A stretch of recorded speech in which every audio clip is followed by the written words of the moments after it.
I listened to the Three Vicars Talking podcast on Easter Monday. It's Giles Fraser, Richard Coles and Kate Botley talking about Easter this time. There were lots of beautiful, insightful remarks made, but the one that struck me was this from Giles Fraser. This is the most Lenten Lent I've ever been through.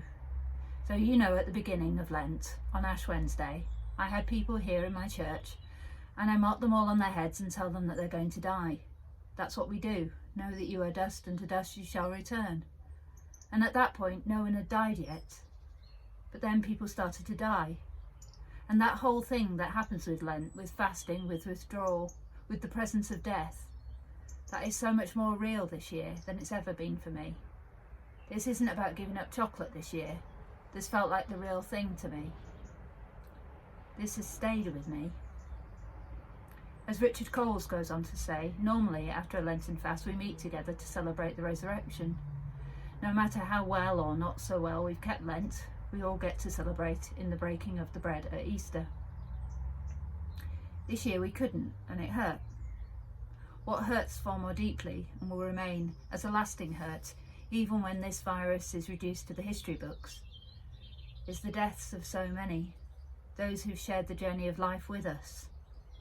They're not numbers, they're not statistics, they are our friends and family, someone's mom, dad, grandparent, child, sister, brother, and so on.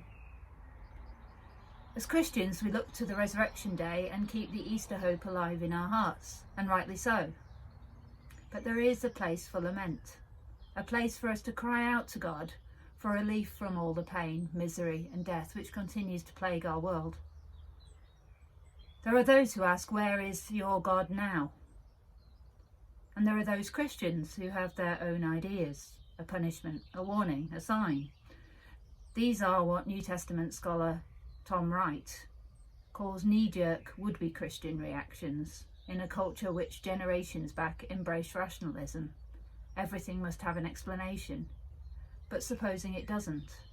What if, after all, there are moments when the only advice is to wait without hope, because we'd be hoping for the wrong thing?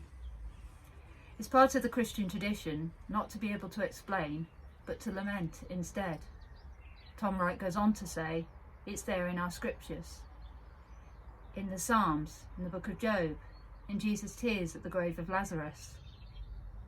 We lament, but we cannot stay there. We offer trust to God. Like the psalmist before us, we continue to trust. We continue to pray, and we continue to keep our Easter hope. We will pray prayers of lament with honesty before God about just how rubbish all of this is. And once again, we'll give our lives to God, and we'll call on him who is faithful and present, and ask him to intervene in this broken world.